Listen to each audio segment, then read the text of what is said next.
Following the genetics sandbox titled Niche, the PvP battle arena Retimed, and the drone builder Nimbatus, Strathorn Studio decided to have a go at a new genre once again and have just released the city management game The Wandering Village into early access.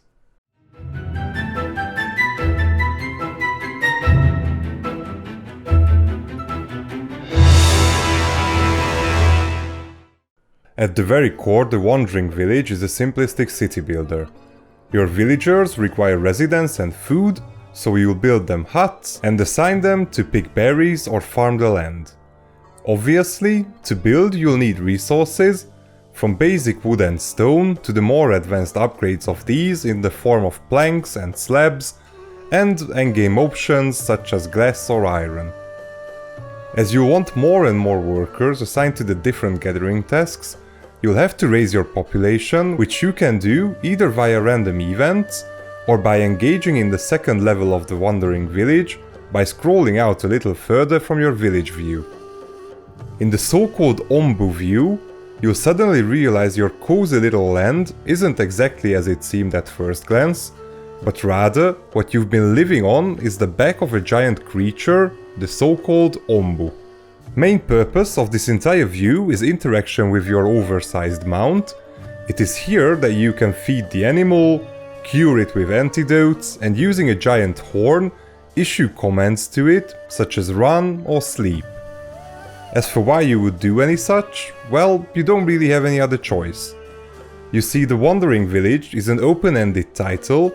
You'll be able to keep playing as long as you take care of your Ombu, as long as it remains healthy by being well fed, receiving the sleep it requires, and remaining free of poisoning, which would otherwise kill it outright. In return, you're not only allowed to reside on its back, but can also harness additional resources from it, some less intrusive, like picking up its scrap to be used as fertilizer, others less peaceful, like drilling into its body for additional stone per se.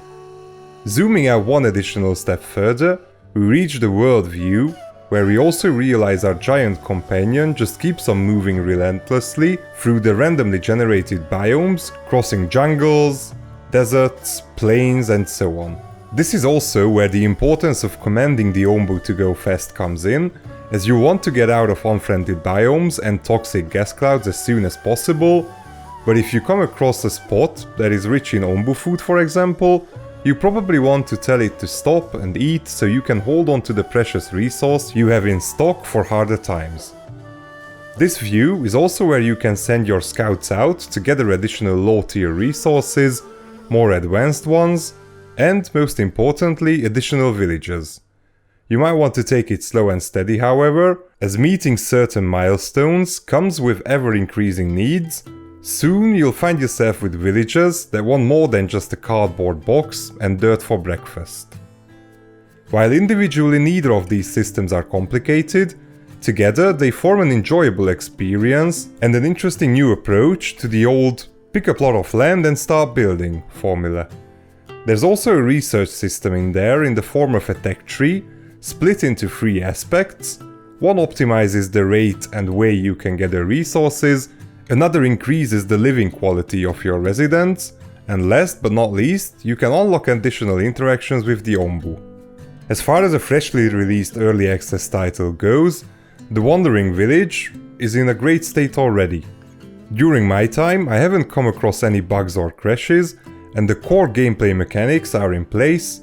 Everything is set for the team to spend the expected year or so of early access period to polish and refine. For example, I would love to have the option to rotate the camera for added visual clarity, or I would really want to see additional data, such as how many plots a single worker can effectively work, or how my relation with the Ombu is standing at any given time. I'm also hoping that the environment we can currently see in Ombu form is just a placeholder, maybe even some improvement on the map view, so both of these would be up to the standards of the village view.